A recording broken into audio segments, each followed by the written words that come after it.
Dans cette vidéo, je vais t'apprendre à faire une intégrale par partie avec un tableau. Alors souvent l'intégrale par partie, tu apprends à l'école qu'il y a une fonction qu'il faut dériver et une fonction qu'il faut intégrer et ça te permettra de réécrire une nouvelle formule pour ton intégrale et le terme dans l'intégrale va se simplifier. Ce qu'il y a, c'est qu'il y a une méthode bien plus rapide pour faire ce calcul. C'est la même idée qui se cache derrière, mais on va le faire avec un tableau et ce sera bien plus simple.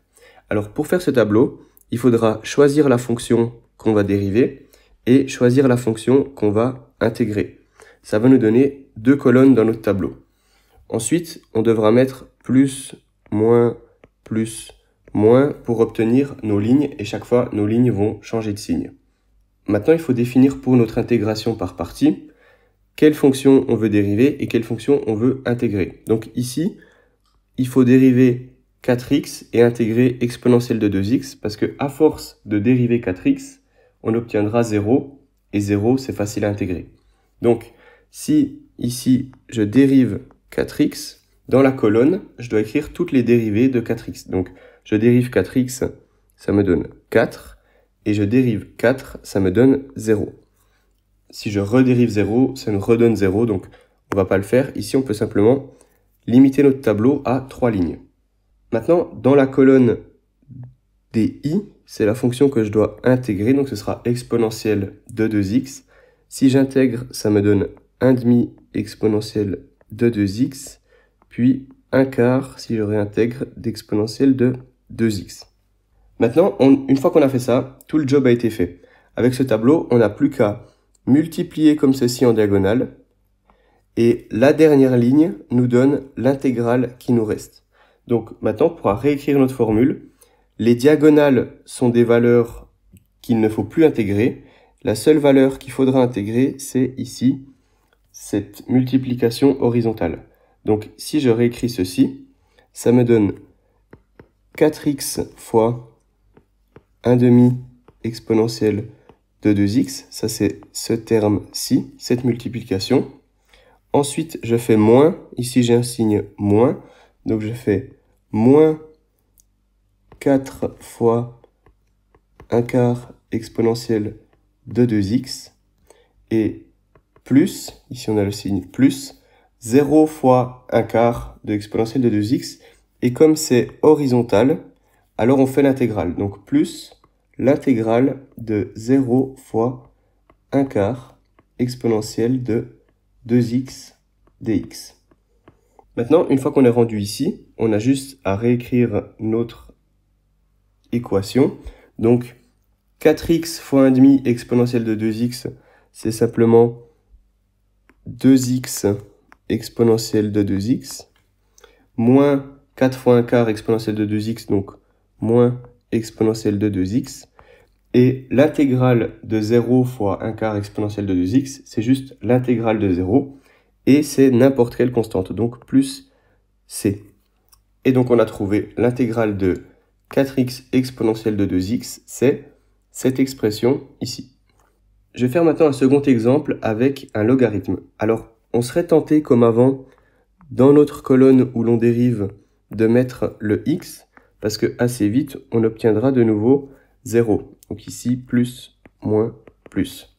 Et donc dans la colonne où on intègre, on mettra logarithme de x et on doit intégrer logarithme de x et souvent c'est quelque chose qu'on ne sait pas trop faire au début des intégrales quand on n'est pas encore très à l'aise avec ça. Donc on voit qu'ici ça ne fonctionne pas notre méthode. On va essayer autre chose. On met dans la colonne où on dérive le logarithme de x et la colonne où on intègre on met x. Alors si d'abord je dérive le logarithme de x, j'obtiens ici 1 sur x. On verra qu'on n'aura pas besoin d'aller plus loin, donc je vais juste me limiter à 2 lignes ici. Et si on intègre x, alors on a 1/2 x carré. Pourquoi on peut directement s'arrêter ici? Parce qu'on voit que si on fait cette multiplication, puis cette multiplication, donc ce qu'on devra intégrer, c'est la multiplication horizontale. Donc 1 sur x fois 1/2 x carré. Ceci, c'est 1/2x, si on simplifie. Et ça, on sait l'intégrer. Donc on n'a plus de problème d'intégrale qu'on ne peut pas résoudre.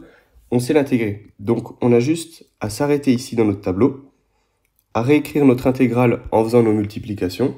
Donc ça nous donne le logarithme de x fois 1/2 x carré, moins l'intégrale, parce que c'est une multiplication horizontale dans notre tableau, moins l'intégrale de 1 sur x fois 1/2 x carré. Donc comme ceci, dx. Maintenant, on a réécrit notre formule, donc on n'a plus besoin du tableau.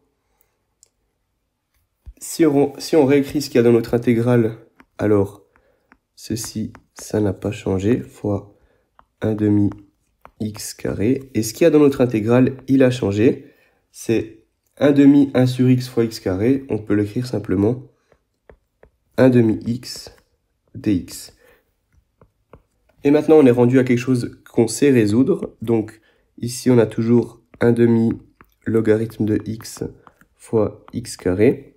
Et l'intégrale de 1/2 x, c'est 1/2 fois 1/2 x carré, donc 1/4 de x carré plus une constante. Et donc, on a résolu notre intégrale. Donc, si je résume ce qu'on a vu dans la vidéo, chaque fois que tu auras une intégrale de x à n'importe quelle puissance, donc je vais mettre ici puissance n, fois que ce soit exponentielle de x, cosinus de x, ou alors sinus de x, ou une intégrale du même type, il faudra toujours mettre dans la colonne où tu dérives le x puissance n. Parce que à force de dériver du x qui a une certaine puissance, tu obtiendras 0. Et exponentielle de x, cosinus de x, sinus de x, tu pourras facilement les mettre ici et les intégrer. Avec ces fonctions-là, à la fin, tu obtiendras 0 et ce sera une intégrale finale très facile à faire. Maintenant, si c'est un logarithme dans ton intégrale, donc ici on va mettre logarithme de x, dans ton tableau, il faudra faire l'inverse. Il faudra mettre le logarithme dans la colonne que tu dérives. Comme ça, tu obtiens 1 sur x ici. Et tu auras fait disparaître le logarithme qui te posait problème pour intégrer. Et ici, tu auras du x puissance n. Donc ça va te donner, en intégrant du x puissance n plus 1 avec une certaine constante ici. Et du coup, quand tu feras cette intégrale-ci, tu sauras résoudre l'intégrale facilement. Ce sera 1 sur x fois x puissance n plus 1. Donc ce sera du x puissance n. Toujours avec une constante, mais c'est quelque chose que tu sais intégrer. Donc voilà les deux méthodes principales qui reviendront pour faire tes intégrations par partie.